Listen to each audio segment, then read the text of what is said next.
Hello students, welcome back to maths palace. आज हम exercise 1.4 start करेंगे। तो आज देखते हैं इसका फर्स्ट क्वेश्चन। तो फर्स्ट क्वेश्चन में गिवन है, without actually performing the long division method state whether the following rational numbers will have a terminating decimal expansion और non terminating repeating decimal expansion. क्या मीनिंग है? ये जो क्वेश्चन गिवन है इसमें हमें लॉन्ग डिवीजन मेथड का यूज़ ना करते हुए ये बताना है कि जो ये रेशनल नंबर गिवन है ये टर्मिनेटिंग डेसिमल एक्सपेंशन है या non terminating repeating decimal expansion है। तो कैसे चेक करेंगे अब देखते हैं। लॉन्ग डिवीजन मेथड में क्या होगा, उसमें हमें इसे डायरेक्ट डिवाइड करके बताना है। 13 को हम 3125 से डिवाइड करेंगे। अब वो यूज़ नहीं करना है तो हम क्या करेंगे, अब इसमें ये जो नीचे का पोर्शन है इसके हम फैक्टर्स करेंगे। 3, 1, 2, 5 के हम फैक्टर्स करेंगे। तो ये पहले डिवाइड होगा 5 से, 6, 2, 5, अगेन 5 से होगा, 5 1 ज़ा 2, 25, फिर 5 से होगा, फिर से 5 2 ज़ा 5, 5 ज़ा 5 से एंड फिर 1 से। तो इसके फैक्टर्स हमारे जो भी बने, देखिए कितने क्या बने इसके हमारे फैक्टर 3 1 2 5 के 1 2 3 4 5 5 5। तो ये देखिए जो इसके फैक्टर्स है, अभी हमने पीछे पढ़ा है कि अगर रेशनल नंबर p अपन q के फॉर्म में है और q नॉट इक्वल टू 0 है और दोनों p और q को प्राइम्स हैं, तो उसमें क्या होता है कि दोनों किसकी फॉर्म में होते हैं, हमारे 2 की पावर n 5 की पावर m में है, तो वो नंबर टर्मिनेटिंग होगा। ठीक है, टर्मिनेटिंग डेसिमल एक्सपेंशन होगा। अभी हमने लास्ट में पढ़ा था, हमें लास्ट वीडियो में, तो यहाँ 5 की पावर 5 आ रही है, या तो 2 की पावर, ये जो हमारा होता है 2 की पावर n या 5 की पावर m, या तो ये दोनों कॉम्बिनेशन में आए, या फिर 2 की पावर आए या फिर 5 की पावर आए, तो वो टर्मिनेटिंग होगा। तो यहाँ पे लिख देंगे ये जो हमारा क्वेश्चन है ये क्या होगी, क्वेश्चन फर्स्ट पार्ट ये टर्मिनेटिंग होगा, क्योंकि इसके फैक्टर्स 5 की 5 बन रहे हैं, 5 आ रहा है 5, तो ये टर्मिनेटिंग होगा। नेक्स्ट देखिए 17/8। अब 17 के तो फैक्टर हो गए नहीं, 8 के करेंगे तो क्या आ जाएगा 2 की पावर 3। अब अगेन 2 और 5 के फैक्टर्स नीचे हों, 17/8 को हम फैक्टराइज करते हैं तो 17/2 की पावर 3 आ रहा है, तो अगेन ये क्या हो जाएगा टर्मिनेटिंग। अब थर्ड में देखिए 64/445 आ रहा है। अगर मैं 445 को 5 से कर रही हूँ, जैसे 5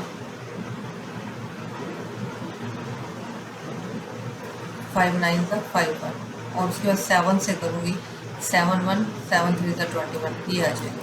तो इसके फैक्टर्स हमारे 455 के क्या आ रहे हैं, 5 × 7 × 13, जबकि हमारे पास क्वेश्चन में क्या होना चाहिए, 2 के फैक्टर होने चाहिए, या फिर 5 के या फिर दोनों।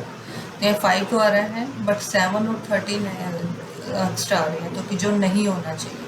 2 और 5 के अलावा कोई फैक्टर्स टर्मिनेटिंग के लिए हम इंक्लूड नहीं कर सकते, तो यहाँ पे आ जाएगा हमारा नॉन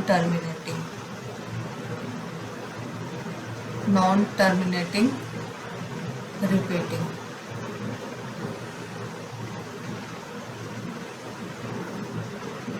अब फोर्थ पार्ट में गिवन है 15/1600। अगेन 1600 के हम फैक्टर्स बनाएंगे, 2 8 ज़ा 0 0, फिर 4, और अगेन ये कितने पे जाएगा, फिर 200, फिर 100 आएगा, 50, 25, 5 एंड 1। तो अब इसके फैक्टर्स हम लिखेंगे तो 2 कितनी बार है, 1 2 3 4 5 6, 2 की पावर 6 एंड 5 की पावर 2। तो क्या आ रहा है यहाँ पे, ये जो 16 के फैक्टर्स हमारे क्या बन रहे हैं, 1600 के 2 की पावर 6 और 5 की पावर 2, तो इट मीन्स टर्मिनेटिंग। 2 और 5 के फैक्टर्स बनते हैं तो क्या होता है वो टर्मिनेटिंग। अब देखिए 29/343, अगेन हम क्या करेंगे फैक्टर्स। अब देखिए कितने से डिवाइड होगा, 7 से होगा, और फिर 7 से, फिर अब यहाँ पे 7 आ रहा है, 7 की पावर 3, तो हमारे फैक्टर्स 2 या 3 होना चाहिए, बट ये नहीं है, 7 है, तो हम इसको इंक्लूड नहीं कर सकते। तो अगेन ये क्या हो जाएगा non terminating repeating. Terminating repeating. अब 6 पार्ट में गिवन है हमारे पास, 6 क्वेश्चन में गिवन है 23/2 की पावर 3 एंड 5 की पावर 2। तो हमारे पास यही फैक्टर्स नीचे होने चाहिए टर्मिनेटिंग के लिए, तो बस इसको डायरेक्टली हम लिख देंगे टर्मिनेटिंग, क्योंकि यही फैक्टर्स हमें चाहिए। ठीक है, तो इसमें आप क्या लिख सकते हैं, जब ये क्वेश्चन अगर आपके एग्जाम में आता है तो उसको डायरेक्ट लिखने के लिए आप थोड़ा एक्सप्लेन कर सकते हैं कि rational number is in the form of P upon Q, Q is not equal to 0 and P and Q are coordinates. इतना लिखने के बाद आप लिख दीजिए कि the denominator should be in the form of 2 की पावर n एंड 5 की power m, that is terminating. तो ये लिखने के बाद एक्सप्लेन करवा फिर डायरेक्ट इस क्वेश्चन को सॉल्व कीजिए। ठीक है, अब देखिए 8th पार्ट में हमारा 16/15 है। अब देखिए अगर मैं 15 के फैक्टर्स करती हूँ, 3 5 का 3 और 5 आ रहे हैं इसके फैक्टर्स, तो क्या 3 और 5 तो ठीक है, लेकिन 3 तो नहीं चलेगा, मेरे पास 2 होना चाहिए, 5 होना चाहिए, या 2 और 5 होना चाहिए। ये मैं क्या लिख दूँगी, नॉन टर्मिनेटिंग रिपीटिंग।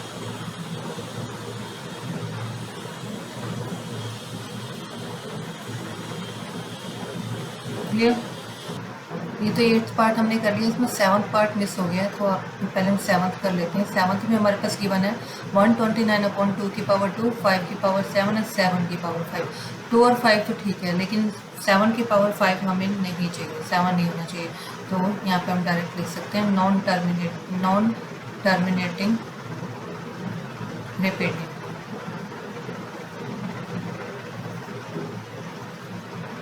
अब आ जाते हैं हम 7th था, 8th पार्ट की तरफ आ जाते हैं। 8th में हमारे पास क्या गिवन है, 6/15, ये हम कर चुके हैं। अब 9th में 35/50, अगेन 50 के फैक्टर्स करेंगे, 2 से कर लेते हैं। चलिए 2 2 × 4 5, फिर 5 के फैक्टर्स बनेंगे एंड 1।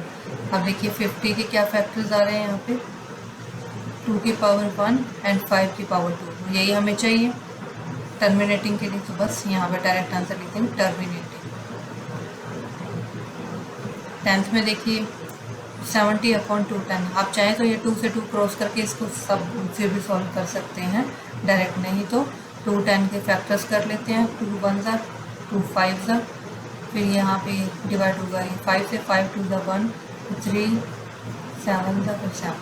अब इसमें 2 10 के जो हमारे फैक्टर्स आ रहे हैं 2 × 5 × 3 × 7, 2 5 का तो ठीक था, लेकिन 3 7 आते ही ये क्या बन जाएगा हमारा, non terminating repeating. Non terminating repeating. तो ये हमारा फर्स्ट क्वेश्चन के 10 पार्ट्स थे, हमने कर लिया अच्छे से। इसमें आपको बस मैंने डायरेक्ट सॉल्व करके आपको दिखाया है। आप चाहें तो जब ये क्वेश्चन एग्जाम में आएगा तो थोड़ा इसको लेंथी बनाने के लिए क्या कर सकते हैं, एक बार फिर से मैं बता देती हूँ। स्टार्टिंग में जब इस क्वेश्चन को स्टार्ट करेंगे तो सबसे पहले आपने लिखना, रेशनल नंबर की बात कही हुई है जब क्वेश्चन स्टार्ट हो रहा है, बोला है उसने रेशनल नंबर के बारे में लॉन्ग डिवीजन मेथड यूज़ नहीं करना, और ये रेशनल नंबर गिवन है, तो बस इसी को हम उठा लेंगे, कहेंगे rational number is in the form of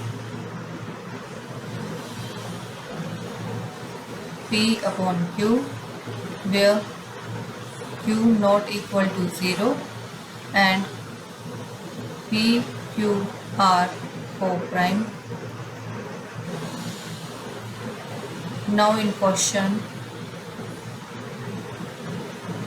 या अकॉर्डिंग टू क्वेश्चन ये लिखेंगे स्टेटमेंट, उसके बाद इसके फिर जब जैसे यहाँ पे आप फैक्टर्स करेंगे तो लिखते हैं फैक्टर्स ऑफ दिस। ठीक है, जैसे कि फर्स्ट में किया था यहाँ ये 17/8 जो हमारा क्वेश्चन हमने किया, मैं इसमें बता देती हूँ जैसे ये क्वेश्चन है according to question. Now factors of 8, तो 8 के फैक्टर्स किए थे हमने, ये बने थे 8 के फैक्टर्स, तो हम यहाँ लिखेंगे इक्वल टू में 2 की पावर 3, बस this is in the form of 2 की पावर n, ये भी लिख सकते हो this is in form of 2 की पावर n एंड 5 की power n, so this is terminating. ये मैंने आपको एग्जांपल बता दिया है, इस तरह से आप इसको सॉल्व कर सकते हैं। इसके ऐसे करने से एक तो एग्जामिनर पे अच्छा इम्पैक्ट पड़ेगा कि स्टूडेंट को क्वेश्चन समझ में आया और उसको अच्छे से इसको एक्सप्लेन किया। नहीं तो सिर्फ नॉन टर्मिनेटिंग टर्मिनेटिंग लिखने से आपके मार्क्स आपको मिलेंगे नहीं कम। क्लियर? तो ये मैंने आपको बता दिया इसका प्रोसीजर क्या है इसके ऊपर। थैंक यू फॉर वॉचिंग, मिलते हैं नेक्स्ट वीडियो में। Till then be happy, stay healthy and keep connected to maths.